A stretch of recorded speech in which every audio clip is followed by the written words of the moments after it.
Hi, my name is Ashwin Hemant. This is my third film, Kannada film. Before this, I've done background score for two films, and this is my first full-fledged, with songs and everything.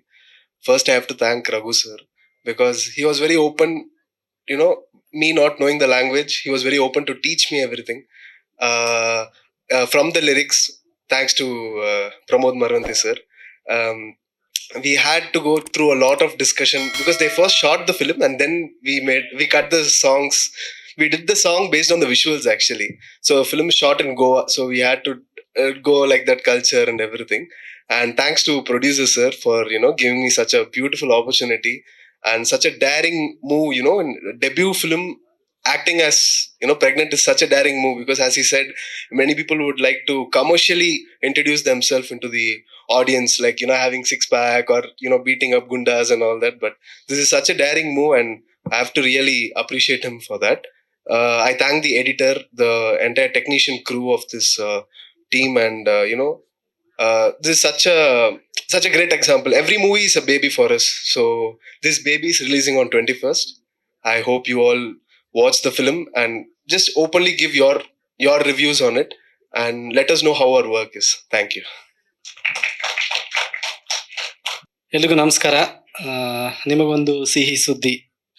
First ಈಗ ನಾವು ಚಿಕ್ಕವ್ರು ಇರ್ಬೇಕಾರಲ್ಲ, ಯಾರೋ ಗರ್ಭಿಣಿ ಮಹಿಳೆಯರು ಎಲ್ಲ ಇದ್ರೆ ನಾವು ಹೋಗ್ಬಿಟ್ಟು ಕೇಳೋದು, ಅಕ್ಕ ಇದು ಹೇಗಾಯ್ತು, ಏನು ಎತ್ತ ಅಂದ್ರೆ ಅವ್ರಿಗೆ ತುಂಬಾ ನಾಚಿಕೆ ಆಗೋ ತರದ್ದು ಪ್ರಶ್ನೆಗಳೆಲ್ಲ ಕೇಳ್ತಾರೆ. ನಮ್ಗೆ ಗೊತ್ತಿಲ್ಲ ಏನಿದು, ಇಲ್ಲಿ ಮಗು ಹಿಂಗ್ ಬರುತ್ತೆ ಅನ್ನೋದಲ್ಲ.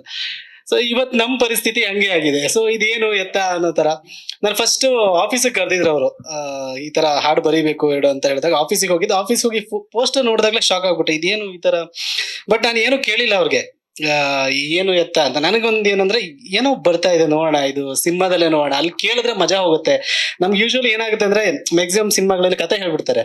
ಸೊ ಪ್ರೀಮಿಯರ್ ಶೋಗೆ ಹೋದಾಗ ಏನಾಗುತ್ತೆ, ನಮ್ಗೆ ಕತೆ ಮುಂಚೆನೆ ಗೊತ್ತಿರೋದ್ರಿಂದ ನಾವು ಆಡಿಯನ್ಸ್ ಆಗಿ ಸಿನಿಮಾ ನೋಡಕ್ ಆಗಲ್ಲ, ಅದು ಒಂದು ಇರುತ್ತೆ. ಹಾಗಾಗಿ ಈ ಸಿನಿಮಾ ಹಂಗ್ ಮಾಡೋದ್ ಬೇಡ ಅಂತ ಹೇಳಿ ನನಗೆ ಇದೇನೋ ಒಂದು ಹೊಸ ಪ್ರಯತ್ನ. ಸೊ ಹಂಗಾಗಿ ಹಾಡು ಬರಿಬೇಕಾದ್ರೆ ನಾನು ಎಲ್ಲೂ ಕೇಳಿಲ್ಲ ಅವ್ರಿಗೆ. ಇನ್ನು ಹಾಡುಗಳ ಬಗ್ಗೆ ಮಾತಾಡ್ಲೇಬೇಕು.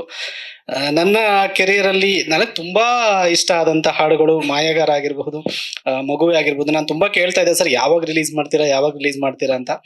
ಮಾಯಗಾರ ನನಗೆ ತುಂಬಾ ಇಷ್ಟ, ತುಂಬಾ ಪರ್ಸನಲಿ ಒಂದು ಸ್ಯಾಟಿಸ್ಫ್ಯಾಕ್ಷನ್ ಕೊಟ್ಟಂತ ಹಾಡು. ಇನ್ನು ಮಗುವೆ ತುಂಬಾ ಭಾವನಾತ್ಮಕವಾಗಿ ಕಾಡುವಂತ ಹಾಡು. ನನಗೆ ಒಂದಿಬ್ರು ಫೋನ್ ಮಾಡಿ ಕೂಡ ಹೇಳಿದ್ರು, ನನಗೆ ಕೆಲವೊಂದು ಸಾಲುಗಳು ತುಂಬಾ ಇಷ್ಟ. ಮನೆ ತುಂಬಾನು ರಂಗೋಲಿ ಹಾಕಿದ್ದೇನೆ, ನಿನ್ನ ಮುದ್ದಾದ ಅಂಬೆಗಾಲು ಅನ್ನೋದು ಆಗಿರ್ಬಹುದು. ನಾನ್ ನಿನ್ನ ಕಣ್ಣಲ್ಲೇ ನನ್ನ ಕಂಡೆ ಅನ್ನೋದಾಗಿರ್ಬಹುದು. ಸೊ ಇದೆಲ್ಲ ನನಗೆ ತುಂಬಾ ಖುಷಿ ಕೊಟ್ಟಿದೆ. ಇನ್ನು ಸಿನಿಮಾಗೆ ಒಳ್ಳೇದಾಗ್ಲಿ ಹರೀಶ್ ಸರ್, ಯಾಕಂದ್ರೆ ಇಂಥ ಹೊಸ ಪ್ರಯತ್ನಗಳು ಬರೆಯೋರಿದ್ದಾರೆ, ಹೊಸ ಪ್ರಯತ್ನಗಳನ್ನ ನಿರ್ದೇಶನ ಮಾಡ್ಬೇಕಂತ ಬರೋರಿದ್ದಾರೆ. ಬಟ್ ಅದಕ್ಕೆ ಹೂಡಿಕೆ ಮಾಡೋದು ಇದೆಯಲ್ಲ, ಅದಕ್ಕೆ ಒಂದು ಪ್ಯೂರ್ ಪ್ಯಾಷನ್ ಬೇಕು, ಸಿನಿಮಾ ಪ್ಯಾಷನ್ ಬೇಕು. ಆ ಸಿನಿಮಾ ಪ್ರೀತಿ ತೋರಿಸಿದಕ್ಕೆ ನಿಮಗೆ ಧನ್ಯವಾದ ಸರ್, ಒಳ್ಳೇದಾಗ್ಲಿ. ರಘುಭಟ್ ಅವ್ರಿಗೆ ಒಳ್ಳೇದಾಗ್ಲಿ.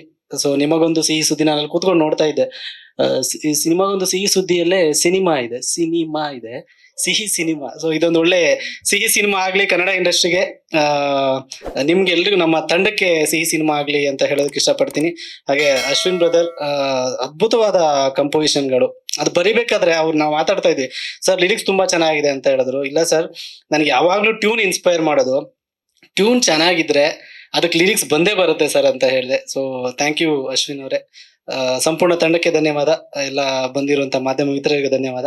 Thank you so much. Latest ಹಾಗೂ ಇಂಟ್ರೆಸ್ಟಿಂಗ್ ಸುದ್ದಿಗಳಿಗಾಗಿ ಬಾಸ್ ಟಿವಿ ಕನ್ನಡ ಚಾನೆಲ್ನ ಸಬ್ಸ್ಕ್ರೈಬ್ ಮಾಡಿ, ಹಾಗೆಯೇ ಬೆಲ್ ಐಕಾನ್ ಪ್ರೆಸ್ ಮಾಡಿ. ಇದರ ಜೊತೆಗೆ ಫೇಸ್ಬುಕ್, ಇನ್ಸ್ಟಾಗ್ರಾಮ್, ಎಕ್ಸ್ ನಲ್ಲೂ ಮಿಸ್ ಮಾಡದೆ ಫಾಲೋ ಮಾಡಿ.